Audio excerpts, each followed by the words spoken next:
Hello students, তো যিসকল ছাত্ৰ ছাত্ৰী HS 2026 দিবলৈ গৈ আছে তেওঁলোকৰ বাবে আহি পৰিছে form fill up notice. Form fill up আমাৰ ষ্টাৰ্ট হ'ব 22nd October 2025 আৰু উইল বি ক্লোজ 25 নৱেম্বৰ তাৰিখে এইটো ক্লোজ হ'ব। অনুগ্ৰহ কৰি চেনেলটো সাবস্ক্ৰাইব কৰি দিব। আমাৰ হাতত প্ৰায় এক মাহমান থাকিব। তো ইয়াতে আমি যদি চাওঁ, ইয়াতে তলত লিখিছে, ইয়াতে কৈছে যে ফৰ্ম ফিলআপৰ ডেট যোৱাৰ পিছত কোনো ধৰণৰ অফলাইন বা প্ৰভিজনেল কোনো ধৰণৰ ফৰ্ম ফিলআপ কৰা নহ'ব।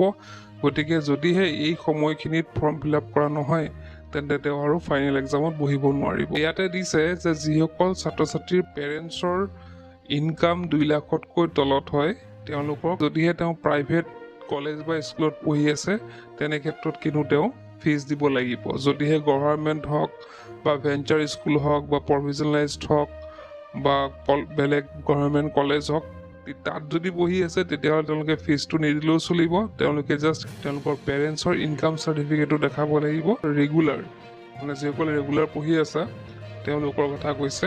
তোমালোকে এক্সাম ফিজ কিমান দিব লাগিব? 900 দিব লাগিব। চেণ্টাৰ ফিজ দিব লাগিব 350 আৰু প্ৰেক্টিকেল এক্সাম যদি আছে সেইকেইটাৰ কাৰণে কিমান দিব লাগিব? 100 rupees দিব লাগিব।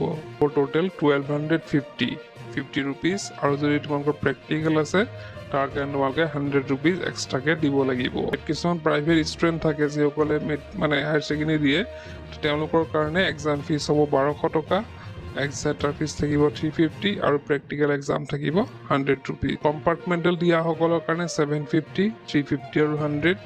আৰু যিসকলে ফেইল কৰিছিল আৰু নতুনকৈ দিব বিচাৰিছে তেওঁলোকৰ হ'ব 1200। অনুগ্ৰহ কৰি চেনেলটো সাবস্ক্ৰাইব কৰি দিব। 350 আৰু 100। বেটাৰমেণ্টৰ কাৰণে তেওঁলোকৰ 1200, 350, 100 আৰু চাৰ্টেইন ছাবজেক্ট কোনো ছাবজেক্টত যদি দিব বিচাৰে তেওঁলোকে 760, 350 আৰু 100কৈ দিব লাগিব।